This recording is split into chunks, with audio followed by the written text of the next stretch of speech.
Champions ట్రోఫీలో Australia అద్భుతాన్ని ఆవిష్కరించింది.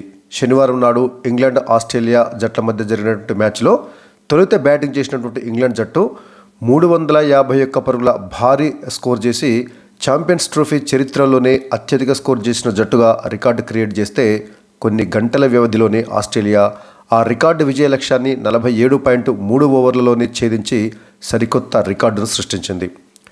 ఈ టోర్నమెంట్లో ఆస్ట్రేలియా స్క్వాడ్లో కెప్టెన్ కమిన్స్తో సహా స్టార్ ఆటగాళ్లు మిచెల్ స్టార్కు, ఆ తర్వాత జోష్ Hazlewood, Mitchell Marsh, Marcus Stoinis లాంటి గొప్ప ఆటగాళ్లు లేకపోవడంతో ఆస్ట్రేలియా బలహీనపడిందని, ఛాంపియన్స్ ట్రోఫీలో కనీసము ఆస్ట్రేలియా సెమీఫైనల్స్ కూడా చేరదని చెప్పేసి చాలామంది జోష్యం చెప్పారు. అయితే ఆస్ట్రేలియా అందరి అంచనాలను తలకిందులు చేస్తూ భారీ లక్ష్యాన్ని అవలీలగా ఛేదించి ఔరా అనిపించింది. ఐసీసీ టోర్నీ అంటేనే తమ ఆట వేరే లెవెల్లో ఉంటుందని నిరూపించింది ఆస్ట్రేలియా. స్టార్ ఆటగాళ్లపై ఆధారపడే టీం తమది కాదని చెప్పకని చెప్పింది. ఉన్నటువంటి ఆటగాళ్లతోనే అద్భుతాలు సృష్టిస్తామని నిరూపించింది. ఐసీసీ టోర్నీ అనగానే తమ ఆటగాళ్లలో పూనకాలు లోడింగ్ అవుతాయని మరోసారి నిరూపించింది ఆస్ట్రేలియా. ఈ కప్పు కూడా మాదే అంటూ మిగతా జట్లకు హెచ్చరిక పంపింది ఆస్ట్రేలియా. సో స్టార్ ప్లేయర్లు లేకున్నప్పటికీ తమ జట్టును ఏమాత్రం తక్కువ అంచనా వేయొద్దని బలమైనటువంటి సందేశాన్ని ఇచ్చింది. ఇక ఆస్ట్రేలియా కప్పు ఫేవరెట్లలో ఒకటిగా మారిపోయింది ఈ మ్యాచ్ తోటి. టాస్ ఓడిపోయి తొలుత బ్యాటింగ్ చేపట్టినటువంటి ఇంగ్లాండ్ జట్టులో ఓపెనర్ బెన్ డకెట్ చేసినటువంటి భారీ అద్భుత సెంచరీతో ఇంగ్లాండ్ నిర్ణీత 50 ఓవర్లలో 351 పరుగుల భారీ స్కోర్ చేసింది. బెన్ డకెట్ 143 బంతుల్లో ఏకంగా 165 పరుగులు చేశాడు. ఇంగ్లాండ్ స్కోర్ చూశాక ఇక ఆస్ట్రేలియా పని అయిపోయినట్లే అని దాదాపు అందరూ ఓ అంచనాకు వచ్చేశారు.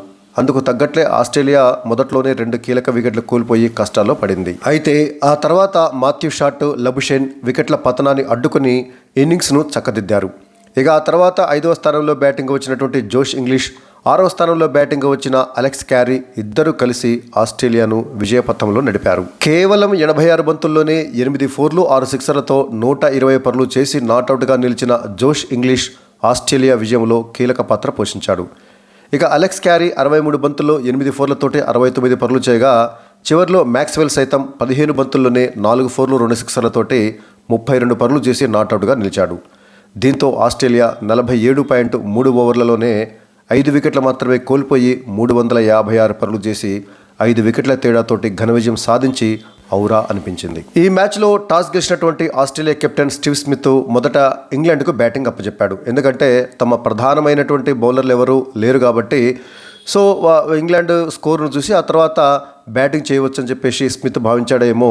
మొత్తానికి ఇంగ్లాండ్కి బ్యాటింగ్ ఇచ్చాడు. టాస్ ఓడి మొదట బ్యాటింగ్ చేపట్టినటువంటి ఇంగ్లాండ్ ఇన్నింగ్స్లో opener Ben Duckett 1 man shola సాగింది. 13 పరుగులకే విధ్వంసక ఓపెనర్ ఫిల్ సాల్ట్ వికెట్ను కోల్పోయిన ఇంగ్లాండ్ ఆ కాసేపటికే 43వ పరుగుల వద్ద జేమీ స్మిత్ రూపంలో 2వ వికెట్ను కోల్పోయింది. ఇద్దరు కూడా డ్వార్షిస్ బౌలింగ్లో అలెక్స్ క్యారీకి క్యాచ్ ఇచ్చి అవుట్ అయ్యాడు. అలా 43 పరుగులకే 2 కీలక వికెట్లు కోల్పోయి ఇబ్బందులు పడ్డటువంటి ఆస్ట్రేలియాను మరో ఓపెనర్ డకెట్తో పాటు సీనియర్ బ్యాటర్ జో రూట్ కలిసి ఆదుకున్నారు. జో రూట్ కాస్త ఆచితూచి ఆడుతూ వికెట్ పడకుండా డకెట్కు సహకారం అందిస్తే రూట్ ఇచ్చినటువంటి సహకారంతో డకెట్ రెచ్చిపోయాడు. ఇద్దరు కలిసి 3వ వికెట్కు ఏకంగా 158 పరుగులు జోడించారు 155 బంతుల్లోనే. డకెట్ మరియు జో రూట్ వీరిద్దరి పార్ట్నర్షిప్ వల్లనే ఇంగ్లాండ్ భారీ స్కోరు సాధించడం సాధ్యపడింది. 78 బంతుల్లో 4 4లతోటి 68 పరుగులు చేసిన జో రూట్ ఆడం జంపా వేసినటువంటి 31వ ఓవర్లో అవుట్ కాగా అప్పటికే ఇంగ్లాండ్ 200 పరుగుల మైలురాయిని దాటింది. ఆ తర్వాత 23 పరుగులు చేసినటువంటి కెప్టెన్ జోష్ బట్లర్, 14 పరుగులు చేసినటువంటి లివింగ్ స్టోన్ల సహకారంతో డకెట్ ఆస్ట్రేలియాను భారీ స్కోరు దిశగా నడిపాడు. 143 బంతుల్లో 17 4లు 3 సిక్సర్లతోటి 165 పరుగులు చేసిన డకెట్ 48వ ఓవర్లో అవుట్ అయ్యాడు. అప్పటికే ఇంగ్లాండ్ 322 పరుగులు చేసింది. ఇక చివరిలో జోఫ్రా ఆర్చర్ 10 బంతుల్లోనే 2 4లు 1 సిక్సర్ తోటి 21 పరుగులు చేయడంతో ఇంగ్లాండ్ నిర్ణీత 50 ఓవర్లలో 8 వికెట్ల నష్టానికి 351 పరుగుల భారీ స్కోర్ చేసింది. ఛాంపియన్స్ ట్రోఫీ చరిత్రలోనే ఒక జట్టు చేసినటువంటి అత్యధిక స్కోర్ ఇది. ఇక అదేవిధంగా 165 పరుగులు చేసినటువంటి డకెట్ ఛాంపియన్స్ ట్రోఫీ చరిత్రలో ఒక ఇన్నింగ్స్లో అత్యధిక పరుగులు చేసినటువంటి ఆటగాడిగా సైతం రికార్డు సృష్టించాడు. ఇక ఆస్ట్రేలియా బౌలర్ల విషయానికి వచ్చినట్టయితే డ్వార్షిస్ 3 వికెట్లు తీస్తే ఆడం జంపా 2 వికెట్లు, లబుషెన్ 2 వికెట్లు, మ్యాక్స్వెల్ మరొక వికెట్ తీయటం అనేది జరిగింది. మొత్తానికి ఆస్ట్రేలియా ప్రధాన బౌలర్లు కమిన్స్ కానీ, జోష్ హ్యాజిల్వుడ్ కానీ, మిచెల్ స్టార్క్ కానీ ఇలాంటి వారెవరూ లేకపోవడంతో అనుభవం లేనటువంటి బౌలర్లు భారీగానే పరుగులు సమర్పించుకున్నారు. మ్యాక్స్వెల్ 7 ఓవర్లలోనే 58 పరుగులు, అదేవిధంగా లబుషేన్ 5 ఓవర్లలోనే 41 పరుగులు, స్పెన్సర్ జాన్సన్ 7 ఓవర్లలో 54 పరుగులు. అంటే దాదాపుగా ప్రతి ఒక్కరు కూడా ఓవర్కి సగటున 6కు పైగా 7కు పైగా పరుగులు ఇచ్చడం జరిగింది. అయితే నాథన్ ఎల్లిస్ మాత్రం వికెట్ తీయకపోయినప్పటికీ 10 ఓవర్లలో 51 పరుగులు మాత్రమే ఇచ్చి పరుగులను కాస్త కట్టడి చేశాడు. ఇక 352 పరుగుల భారీ రికార్డు విజయ లక్ష్యంతో బరిలోకి దిగినటువంటి ఆస్ట్రేలియా కూడా ఇంగ్లాండ్ మాదిరిగానే తొందరగానే 2 వికెట్లను కోల్పోయింది. వాళ్ళ డాషింగ్ ఓపెనర్ ట్రావిస్ హెడ్ 6 పరుగులు మాత్రమే చేసి జోఫ్రా ఆర్చర్కు రిటర్న్ క్యాచ్ ఇచ్చి అవుట్ అయితే 6 పరుగులు చేసినటువంటి కెప్టెన్ స్టీవ్ స్మిత్ సైతము మార్క్వుడ్ బౌలింగ్లో డకెట్కి క్యాచ్ ఇచ్చి అవుట్ అయ్యాడు. అలా 27 పరుగులకే 2 వికెట్లు కోల్పోయినటువంటి ఆస్ట్రేలియా గెలుస్తుందని చెప్పేసి ఎవ్వరికీ అనిపించలే. అయితే మరో ఓపెనర్ మాథ్యూ షాట్ 4వ స్థానంలో బ్యాటింగ్కి వచ్చినటువంటి లబుషేను వీరిద్దరు కలిసి ఆస్ట్రేలియాను కాస్త ఆదుకున్నారు. ఇద్దరు కలిసి 3వ వికెట్కు 91 బంతుల్లో 95 పరుగులు చేసి వికెట్ల పతనాన్ని అడ్డుకున్నారు.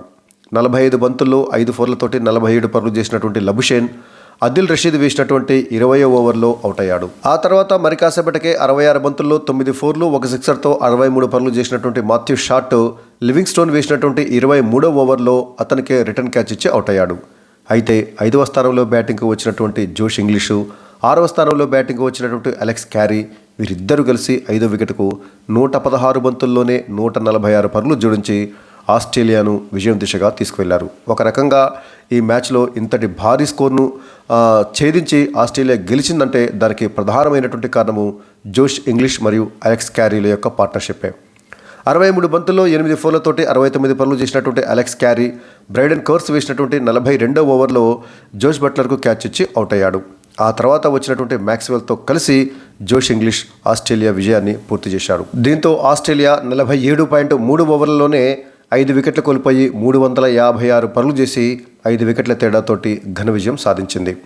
86 బంతుల్లో 8 ఫోర్లు 6 సిక్సర్లతోటి 120 పరుగులు చేసినటువంటి జోష్ ఇంగ్లీష్ నాటౌట్గా నిలిస్తే మ్యాక్స్వెల్ సైతం 15 బంతుల్లోనే 4 ఫోర్లు 2 సిక్సర్లతోటి 32 పరుగులు చేసి నాటౌట్గా నిలిచాడు. ఇక ఇంగ్లాండ్ బౌలర్ల విషయానికి వచ్చినట్లయితే Mark Wood, Jofra Archer, Brydon Carse, Adil Rashid, Liam Livingstone వీళ్ళందరూ కూడా తలా ఒక వికెట్ తీసినప్పటికీ భారీగా పరుగులు సమర్పించుకున్నారు. అయితే లియామ్ లివింగ్స్టోను, జో రూటు, ఆ తర్వాత అదిల్ రషీద్ వీళ్ళు పొదుపుగా బౌలింగ్ ఇచ్చారు. ముఖ్యంగా చెప్పాలంటే స్పిన్నర్ అదిల్ రషీద్ 10 ఓవర్లలో కేవలం 47 పరుగులు మాత్రమే ఇచ్చి 1 వికెట్ తీసి పరుగులను బాగా నియంత్రించాడు. అయితే తెలివిగా ఆస్ట్రేలియా బ్యాటర్లు ఆదిల్ రషీద్ బౌలింగ్లో చాలా జాగ్రత్తగా ఆడుకొని మిగతా బౌలర్ల భరతం పట్టారు. ముఖ్యంగా బ్రైడెన్ కర్స్ 7 ఓవర్లలోనే 69 పరుగులు సమర్పించుకున్నాడు. ఇక జోఫ్రా ఆర్చర్ సైతం 10 ఓవర్లలో 82 పరుగులు, అంటే ఓవర్కి సగటున 8.2 చొప్పున, మార్క్వుడ్ సైతం ఓవర్కి సగటున 7.9 చొప్పున సో భారీగా పరుగులు సమర్పించుకోవడం జరిగింది.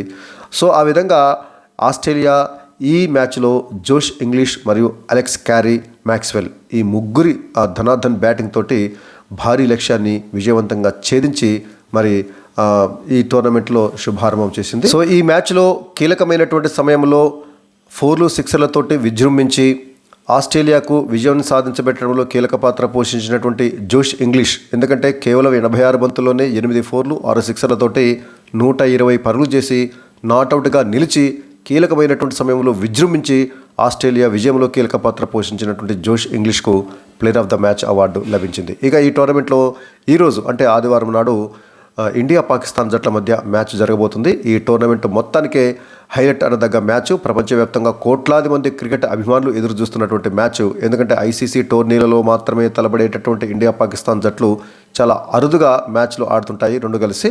సో అలాంటి మ్యాచ్ ఈరోజు జరగబోతుంది. కాబట్టి ఈ మ్యాచ్లో ఇండియా విజయం సాధించి సెమీఫైనల్స్కు చేరుతుందని మనందరం ఆశిద్దాము. So best of luck India.